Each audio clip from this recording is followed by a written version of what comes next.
Hello students, this is my lecture number 25, Atomic Structure. In this lecture, I am going to discuss few very important conceptual problems of quantum numbers. Right? Now, my first problem of this topic is how many electrons in an atom can have the following quantum numbers. There are two parts. First part and second part. Now I want to know how many electrons in an atom can have these quantum numbers. So if n is 4, think about it, it's a very simple thing. अगर n 4 है, it means we are talking about the fourth shell. Okay, जिसके लिए n 4 होना चाहिए.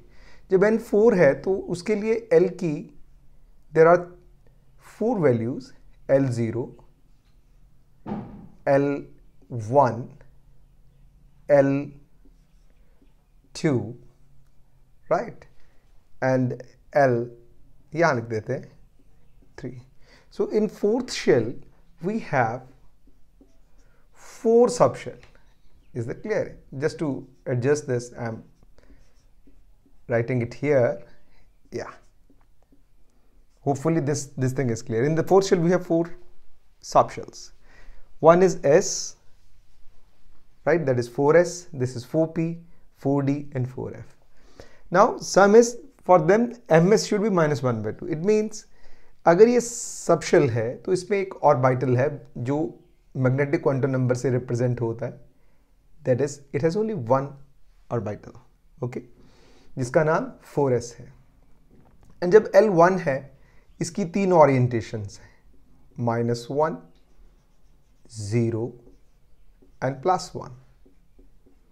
इसी तरह जब L2 है, ml की वैल्यूज क्या होती हैं, 2l + 1 और -L2 + l इंक्लूडिंग 0. सो इसके लिए ml क्या हो गया, -2, -1, 0, +1 एंड +2. एग्जैक्टली L3 के लिए ml की हमारे पास वैल्यूज हैं -3, -2, -1, 0, +1, +2 एंड +3. राइट, इसको थोड़ा और क्लियर कर देता हूं so that आपको मिस्टेक ना लगे. Now you can see that in fourth shell we have 4 subshells. In first subshell we have 1 orbital. In second subshell of fourth shell, that is 4p, we have 3 orbitals.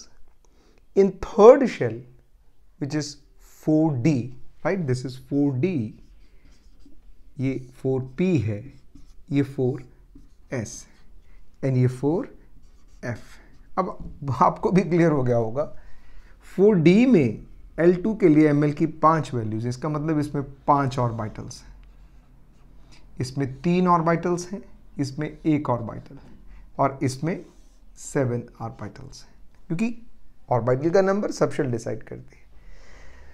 अब हर orbital इस ml is representing orbital.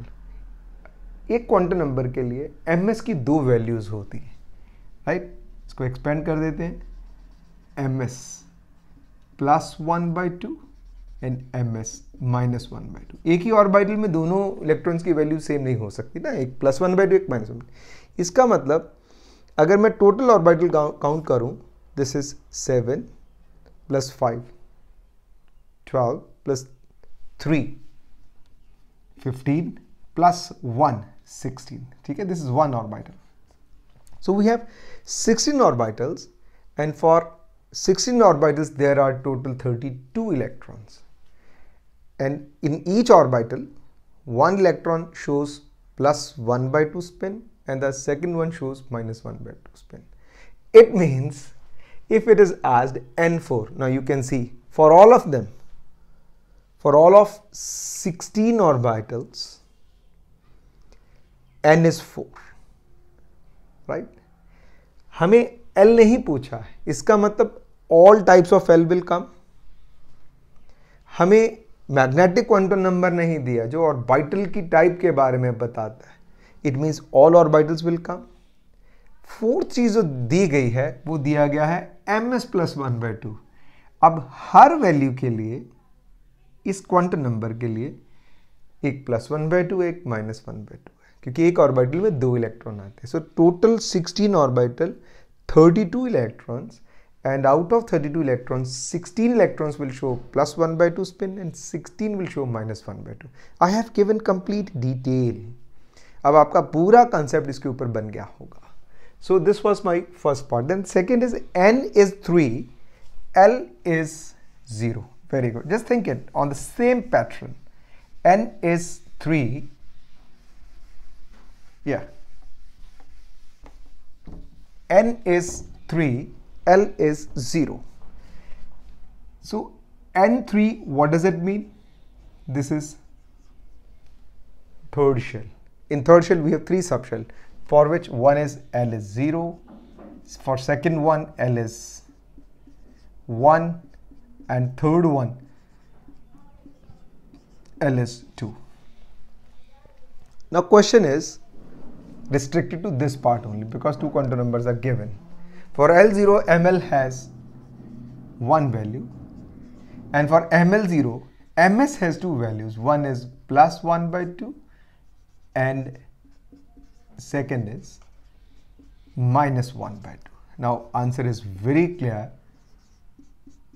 that for this number of electrons is 2 and for this case number of electrons is 16. पूरी detail में जाइए, you will get answer. Subject is very easy. So I hope so आपको ये बात समझ में आ गई है। My next question.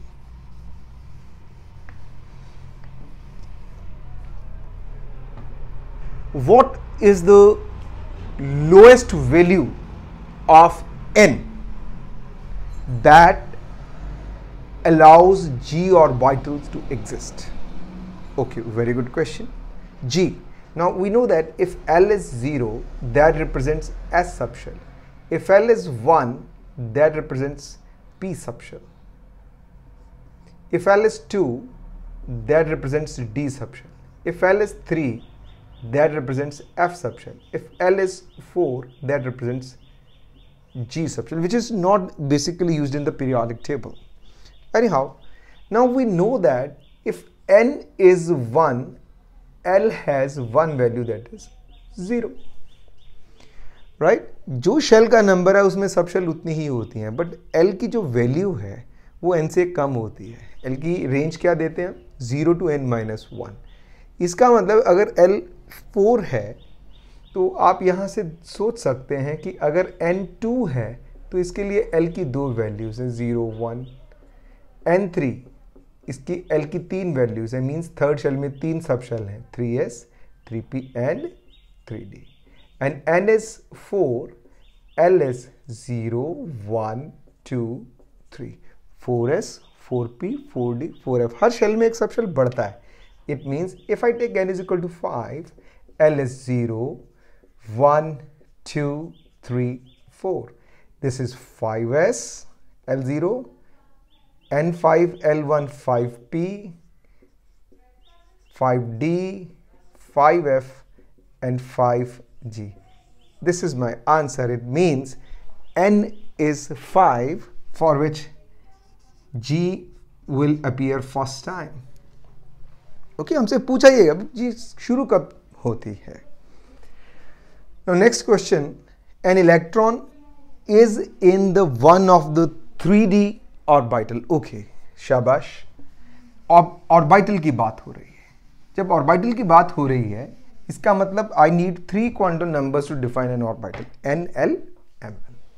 n represent size, l shape and d जो आपका ml है वो ऑर्बिटल बताता है। अब केस है 3D orbital, right?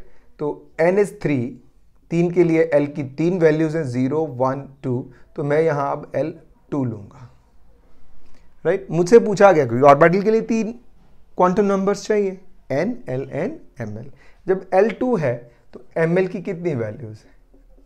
-2, -2 to +2 including 0। So one is ml -2, second is ml -1, third is ml 0, fourth ml +1 and fifth ml +2। इसका मतलब जो मेरा क्वेश्चन था कि 3D, D is 3D, ये N होता है, ये L होता है।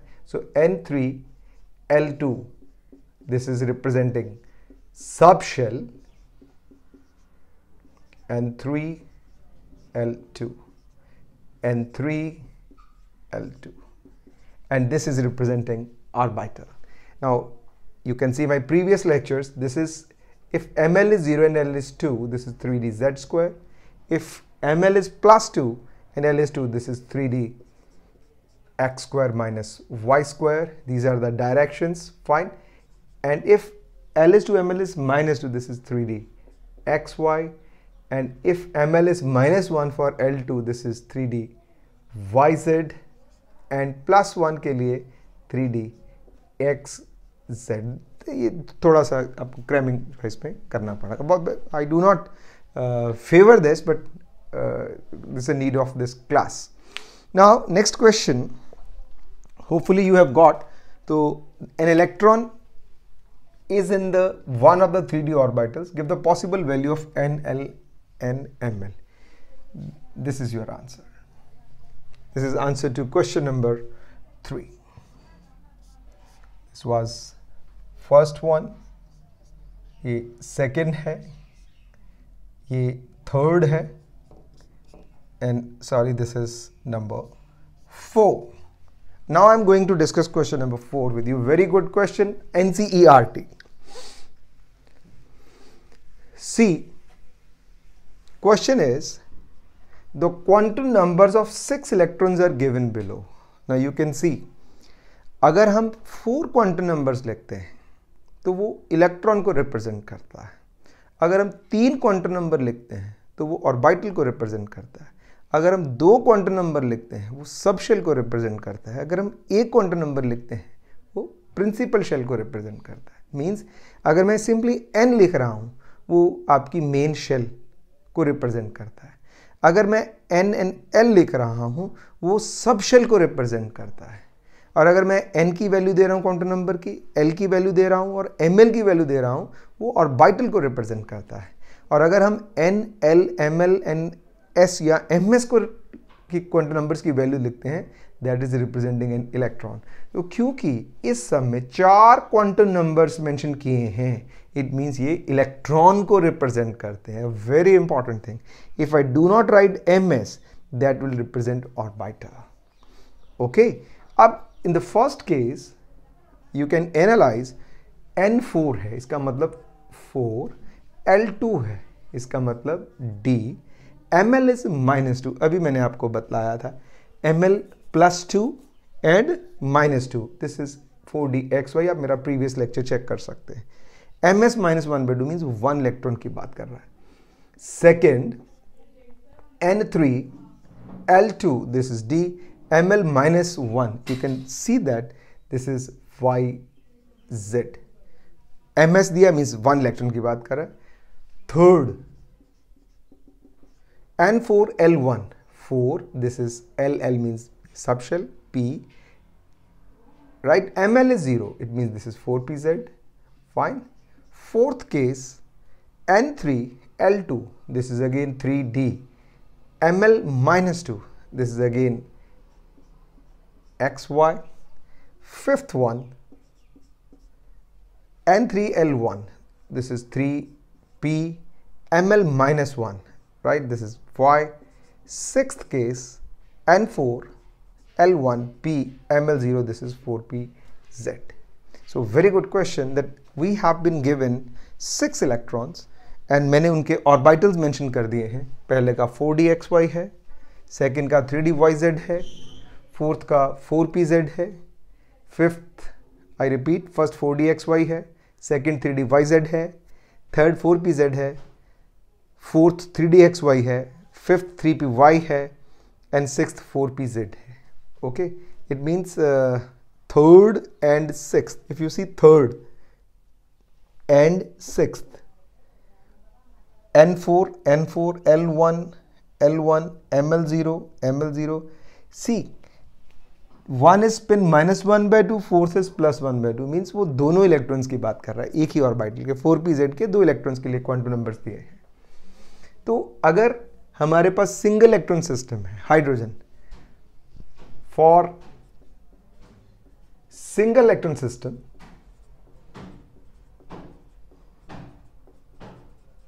energy is given by